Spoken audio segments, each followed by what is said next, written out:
as someone who's very open about not liking the Lakers, it's kind of nice to see them struggle. And I obviously don't want to see the Lakers in the playoffs because, like, I like seeing new teams in the playoffs, and I don't like the Lakers. As a Spurs fan, it's ingrained in my mind. I don't like them. Okay, I'm sorry, not really, but the Lakers are struggling, and I want to break down what's happening with them. There was so much shit that happened over All-Star weekend, All-Star media day. And I think a lot of it was blown out of proportion because it was said by LeBron and because it is the Los Angeles Lakers.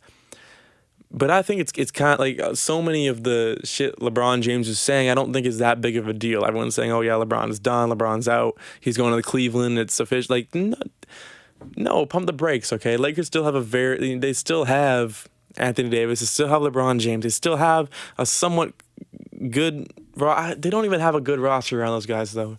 That's the thing. The Lakers seemed so stacked before the year started, and last year they seemed so stacked. And I still, to this day, when it happened too, I did not understand why they got Russell Westbrook. I couldn't wrap my head around it. It's so easy to say now, that's the thing too, it's so easy for in hindsight, you always have 20/20 vision in hindsight. In hindsight, it's very easy to say, why did the Lakers get Russell Westbrook? It is, and I completely understand that. However, when that happened, myself and I think a lot of other NBA fans out there, probably a lot of other Laker fans out there, were thinking the same thing. Why did you go out and get Russell Westbrook? What has Russell Westbrook proven? What has he done to convince you that this is the guy to get you back to an NBA championship? That this is the guy to point guard your team through the playoffs, to out point guard other point guards in your conference, to out point guard Russell Westbrook, or for Russell Westbrook to out point guard Chris Paul, Steph Curry. Those are the guys you're gonna have to go up against. Those are the 1v1 battles you're gonna have to win. Ja Morant, Luka Doncic. Donovan Mitchell in Utah. Seriously, is Russell Westbrook that guy to out point guard and win a point guard battle against those guys? No, he will not do it. Maybe a few years ago he would have, but not anymore. And that's why I was so confused when the Lakers went out and got Russell Westbrook.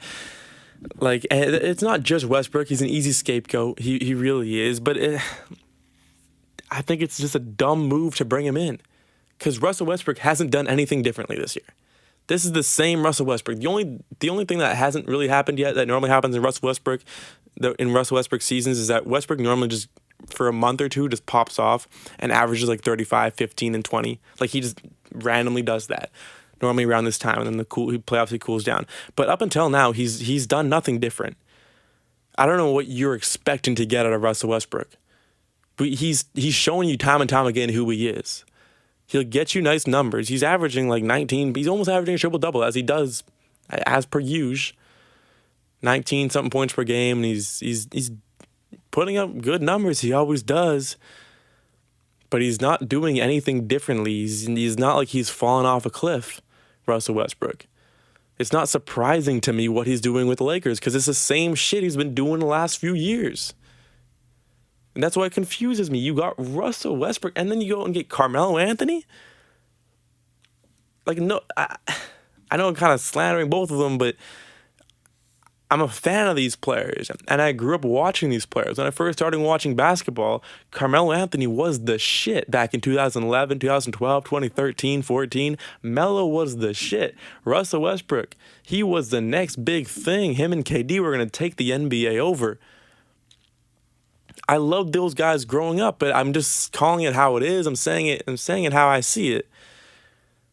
That makes no sense. It makes no sense you went out and got him. And even like going back to last year here, I'm on NBA.com. September 2021, they brought in DeAndre Jordan and Austin Reeves.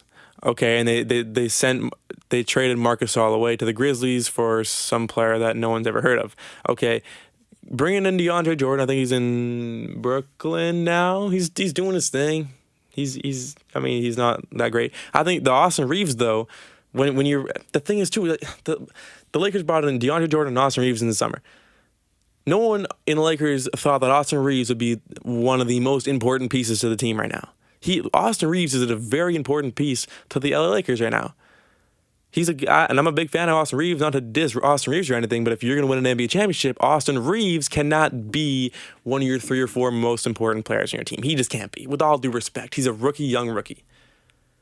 But he's not. You can't have a guy like Austin Reeves being your 3rd best player on most nights, or 4th best player, 5th. He like. And I think that's a completely fair thing to say. Okay, then they brought in Collison on a 10-day contract in December. Stanley Johnson on a 10-day in December. He's still there. And then in January they finally signed Stanley Johnson. Then they made some weird trades. They got Rondo, to the Knicks, and Rondo to the Cavaliers for Louis Labriere or someone, again, like players who you just don't know. And then in February they had no trades. They did nothing at the trade deadline. And I don't like this thing where people are saying that they should have got John Wall. They should have traded John Wall for Russell Westbrook. Listen, John Wall is not going to fix your problems. He was a great player. Again, I grew up watching John Wall. I loved watching prime John Wall.